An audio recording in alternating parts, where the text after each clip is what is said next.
Hello everyone, it's Elizabeth. Welcome and welcome back to another video. In today's video, I am going to be talking about my favorite book of all time. Let that sink in, because I've talked about my favorite book of all time a lot throughout this channel. I have talked about a specific certain book a lot, or shall I say, a series, a lot throughout this channel. But in today's video, we are going to come to a shocking revelation, aka I have discovered a new favorite book of all time. Just let that sink in. You might be shocked. If you know me at all, if you've watched this channel, or if you know me personally, you know that since I was 13 years old, basically, my one true obsession, the thing that I have loved, my favorite book series of all time, the thing that is my personality. Everyone just automatically knows that I love this thing, and that has always been Harry Potter by J.K. Rowling. I have always been associated with Harry Potter, and yeah, I don't know.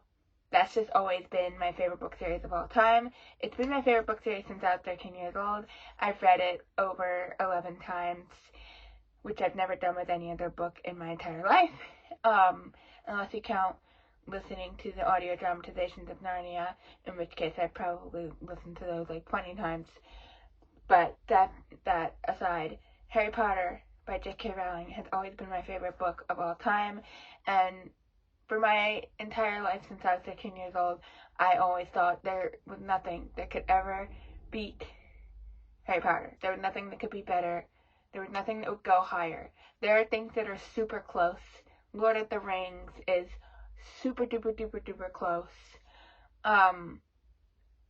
But nothing would ever beat out my favorite as Harry Potter, because Harry Potter is what got me into reading books. It's what got me into fantasy. It is the series that started my love for reading. If you're willing to be shocked by this, or if you already knew this, then whatever. Before I was 13, before I read Harry Potter, I hated reading with a burning passion. I despised it. You can talk to my siblings or my mom, they will tell you it's the truth. I despised reading. I hated reading so much. I can't even explain why now, and now I'm just like, I don't know what was wrong with me. But at the time, I hated reading. And then my sister was reading Harry Potter, my brother was into Harry Potter, and I was just like, my sister was like really into Harry Potter. So I was just like, I'm gonna read this series. I don't even know what made me want to read this, but I wanted to read Harry Potter. Maybe it's because I had seen some of the movies and stuff, and I was really into some of the movies. I don't know. But either way, I decided I was gonna read Harry Potter for some reason. And I've been obsessed ever since. It's been my favorite series since I was 13 years old. And it will never not be my favorite series of all time. It will never not be in that number one spot. But there is a new book that has surpassed Harry Potter for me personally, which is so shocking. Every time I say that out loud, every time I think that in my head, it's so shocking to think that something has surpassed Harry Potter, because it's like, it's in my head, I'm like, it's Harry Potter. Nothing will ever beat Harry Potter. And yet at the same time, there is a book that has officially surpassed Harry Potter, which is so shocking. Every time I say or think about that, I'm like, this book is better than Harry Potter. I mean, objectively, it's obviously better, but like in my own personal liking of the things, this book is better than Harry Potter. Which is so shocking, because I never thought that anything could ever go above Harry Potter, ever. I thought I would have things that are close, like Lord of the Rings, like, is right behind there, like, Lord of the Rings is the best thing ever. But I didn't think that anything could ever, like, surpass Harry Potter. I thought everything would just be right behind it, or, miles behind it, whatever. But I officially have a new favorite book of all time. Now, I will mention, I did not read this book recently. I read this book back in 2023, but I've just recently come to this conclusion that this is officially my favorite book of all time. Because I have just been thinking about this book nonstop every day. Like, I just constantly am randomly this book just randomly pops into my mind, and then I'm thinking about this book, and it's just insane to me. And this book has led me down a path of wanting to read everything this person has ever written, and yeah, it's just insane. Like, my favorite author, maybe this author of this book will be my new favorite author if I read more books by this person, but my favorite author currently at the moment is Ella Montgomery. You can see a bunch of stuff right there. But this author is just, I can't even explain it. And I have yet to mention the book name. You might be like, what are you talking about? Tell me the book title. Let's tell you the book title, get into this. My favorite book of all time is, drumroll please, comment down below if you can guess before I tell you, which I don't think you'll ever get this. It is The Count of Monte Cristo by Alexander Dumas. Just let that sink in a moment. This is the best book I have ever read in my entire life. It is so shocking to think that another book could have surpassed the Harry Potter series, because for me, I always thought Harry Potter is number 0. It's like it's at the top. Nothing will ever surpass it. Just automatically, Harry Potter is my favorite book of all time. This has surpassed that. I don't know how he did this book, but this has surpassed that. This book is literally the most phenomenal book I have ever read. If you even remotely can read long books, you should read The Count of Monte Cristo. Even if you don't read classics, but you can still read long books, I don't care. You should read The Count of Monte Cristo. This is the best book I have ever read. I love this book so much. I'm actually doing a reread this year because I figured I'm so obsessed with this book, so to speak, that I wanted to reread it and annotate it. If you don't know what annotating means, it literally means you just take a pen, a pencil, a highlighter, tabs, whatever you want to do, and you write, you underline, you highlight, whatever. I just underline and highlight things, and sometimes I tab books. I have yet to tab this one, but I probably will.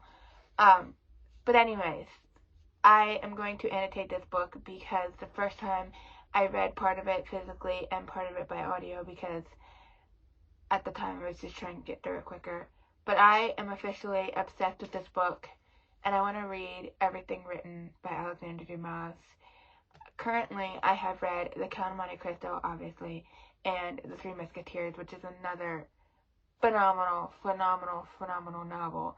But The Count of Monte Cristo, if you don't already know what this book is, it is the greatest revenge story of all time. It is so phenomenal. We're following our main character, Edmond Dante. Another thing, Edmond Dante is one of my new favorite fictional characters of all time. He is just amazing. But we're following Edmond Dante throughout his life as he... How do I explain this? There's so much to this book. Basically, we're following him as he is starting at the beginning of this book to get everything he's ever wanted. He's having his dreams come true, and then that all comes crashing down around him. And we follow him throughout the years. And yeah, like I said, it's a revenge story, and it is just... I can't explain it. It is just that this book is... It's the most amazing thing that I've ever read, and I don't know. It is a very well-known classic for a reason. It is really large, but don't let that intimidate you. It is really large, but don't let that intimidate you, because there is nothing about this book that is even remotely boring, and anyone who says different is wrong. This is the most, what's the right word? The most happening book, the most, it's not the fastest read because it is a large book and it is a classic, so it can be a little bit longer to read depending on how well you are at reading classics. But it's not slow. The story itself is not slow. Stuff is happening throughout the entire thing, and in my personal opinion, the whole thing is very interesting, and everything is, like, there's nothing that bores me in this book, and I loved every single second of this book. I honestly am just still so shocked by this book. I pinned so many different pins on Pinterest from quotes from this book, and every quote I'm just like, oh my gosh, that's from the Count of Monte Cristo. This is an amazing quote. So I don't know, I love this man's writing, and I am just obsessed with this novel, and I highly recommend that anyone watching this video picks this book up and reads it because it is so good. Don't let the length intimidate you. If you're not a reader or you don't read large books, or it's really scary to read such a large book, just take it bit by bit. Read a little bit here, read a little bit there. But you need to read this book. You need to read this book. At some point in your life, you need to make your way through the Count of Monte Cristo because it is the best book in existence known to man. This man's writing is so phenomenal, and the revenge plot that goes throughout this entire book is insane. It's amazing. Edmond Dante is just an insane and phenomenal character, and I don't know what else to say. This book is just so good, and if you're one of the people who has read this book, let me know your thoughts down in the comments down below because I'd love to have a discussion on this. I just highly recommend this. I love this book, and if you're someone who knows me personally, you will be shocked to know that this is above the Harry Potter series. It just is. I have been obsessed with Harry Potter my entire life, basically, since I was 13, whatever, and this has surpassed that, and it shocks me, but I've just realized in the past couple of months that this is my favorite book of all time. And yeah, I'm just like, the more I think about it, the more I love it, and the more I want to just sit here and reread it and just think, let every single word sink in. I've been doing a reread. I'm reading it super slowly. My purpose for my reread is to annotate this and to take in every single word and every single detail and just enjoy this book for what it is. So my current goal is just to read it make this book take however long it's going to take. If I'm going to read a whole bunch at once, that's fine. If I'm just going to read a couple pages and then move on, that's fine. I want to read this at whatever pace feels right for the moment that I'm reading it. I kind of want to take this slowly, and I just want to read it bit by bit and just take in every little detail of this book that I possibly can, because it's a reread and it is officially my favorite book of all time. And this is my personality now. I am just obsessed with the Count of Monte Cristo, and I don't know how else to say it other than that. If you disagree on this being the best book of all time, if you've read the book, I'm sorry you disagree, but you have to at least admit it's a really, really good book. You can't have read this book and tell me it's a bad book, because it's not. Very, very much not so. And yeah, this book is just, it's just phenomenal. It's just phenomenal. And I don't really have much else to say other than I'm going to read the first sentence. Hopefully this will draw you in, and what makes you want to read the book. Chapter 1.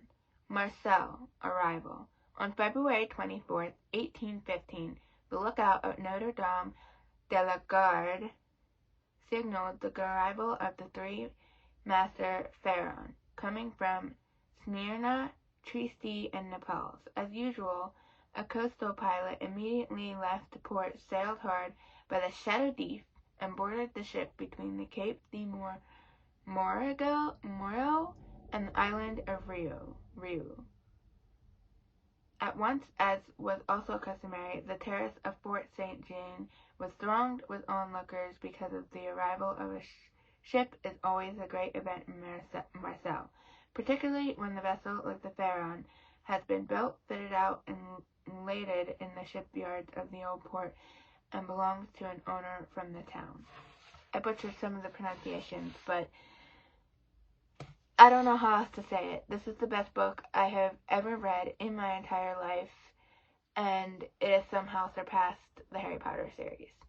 I also would like to mention there is a movie that was created a long time ago for this novel, and it does this novel a huge disservice.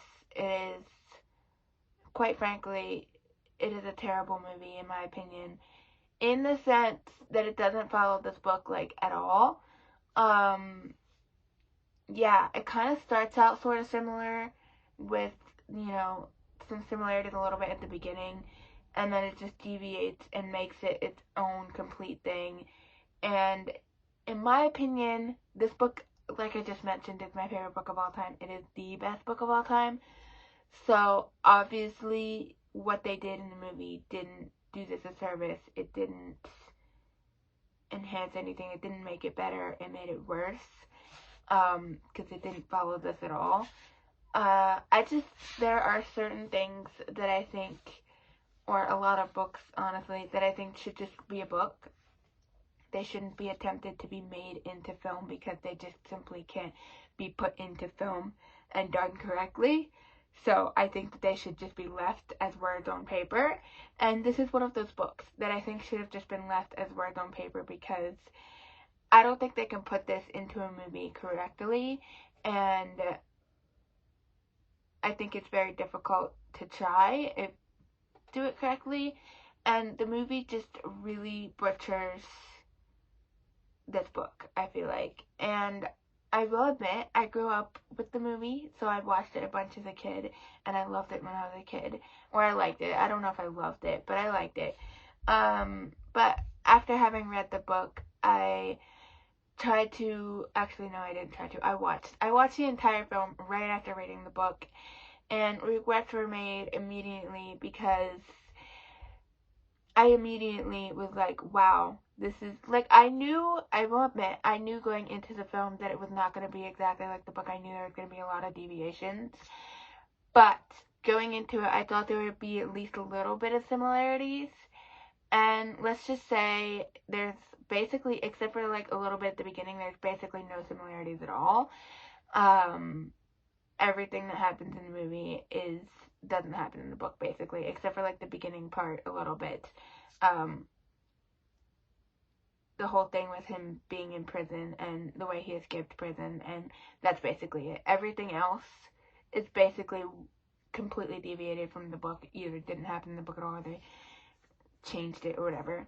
And the ending of the movie, I think, is the most disappointing part, because in my mind, this ending was actually kind of amazing. I know some people don't like it because it wasn't what they wanted, blah, blah, blah. I am one of those people who hates predictability, who hates I hate when there's a story and there's something that's like, you can just tell from the very beginning that this is how it's going to end, or that this is what's going to happen to these specific characters. I hate when that happens, when it just, like, this is what's going to happen, and that's exactly what happens in the end. Like, a lot of stories that happen, and you just, whatever. But, like, I love a story that has an ending that you're just like, that's not what I pictured the ending in the slightest. And I feel like that happened, for me at least, in this novel, because throughout the entire thing, you're like questioning, like, is he gonna end up with the person, Like, this whole thing. I don't want to spoil anything. But I thought the ending, even though it's not the typical ending that everyone wants to happen, I liked it because it wasn't that. I liked it because it was different and because it wasn't the ending that everyone was expecting it to be. And they did make the movie ending the ending that everyone was expecting it to be, and they made it all like happily ever after, and like that's just not how this book ended. And I don't like that. Well, obviously they DVD'd the whole movie, so the whole movie's just thrown out the window to begin with. But I don't like that they just like went along with that happily ever after bit. I'm like, that's not. I'm not saying this book didn't end happily, but it didn't end happily ever after in the way you wanted it to. And I don't know. I enjoyed this ending. I personally enjoyed the ending. I'm sorry. I know everyone wants some people didn't enjoy this ending. They wanted it to end differently, but I liked that it didn't go exactly the way people wanted it to go, because I just thought that was really well done, a really good book. I know my mom kept telling me that she liked this book back when she read it. She's also rereading it. But she told me she liked the ending, and she thinks she liked the ending in the movie better because it ended more happily and it didn't end very well in this or something. And I'm like, we'll see how you feel in the reread, because I like this ending. I like it a lot over the movie ending, and obviously I like everything about this 10 times more than the movie. But yeah, and it's kind of sad because I hear people that I know say, oh, I love the Count of Monte Cristo movie. Oh, I just watched that. That's such a good movie. And I'm like, but it's really not. When you read the book, in my opinion, the movie becomes not a good movie anymore. When I was a kid, yes, I liked that movie. But now that I've read the book, and now that I can compare, I'm like, the movie is horrible. Because I've read the book, I'm like, this is not, no. It's the same thing for Lord of the Rings. I've watched movies as a kid, loved those movies. Then I grew up, read the books, and I was like, oh my gosh, these are terrible movies. It's the same situation, okay? For those people watching who agree with me about the Lord of the Rings, it's the same thing with the Count of Monte Cristo. It's like you read the book and then you watch the movie again, and you're like, wow, this really is a terrible movie. And when I say it's a terrible movie, I'm comparing it to the book. Is that to say that it's such a terrible movie, that acting was bad and blah blah blah blah blah blah, whatever you want to say about the actual movie as a movie itself? I don't know. But when I watch a movie after having read the book, I am comparing the movie to the book, because the movie is based off of a book. Its source material is from the book. So I am basing it on its original source material. And if they're not going to follow it, or not follow it good enough, I'm not going to enjoy it. So that's my thoughts on the movie. I just love this book so much, and I just highly recommend that you all watching this pick this book up and read it. Don't even attempt to read it. Just read it. Make it your goal to read the Count of Monte Cristo. Set yourself page count goal or time goal where you just sit and you read a certain amount of pages or a certain amount of time and till you finish this. It might take you a year to read the book, or it might take you a month. It might take you however long it takes you. But please, if you get one thing out of this video, it is read the Count of Monte Cristo by Count. It is read the Count of Monte Cristo by Alexander Dumas. I beg of you to please read this book. This is my favorite book of all time. I will see you in the next one. I hope you have your own fun reading adventures. Tschüss! And I hope you have your own fun reading adventures. Bis später!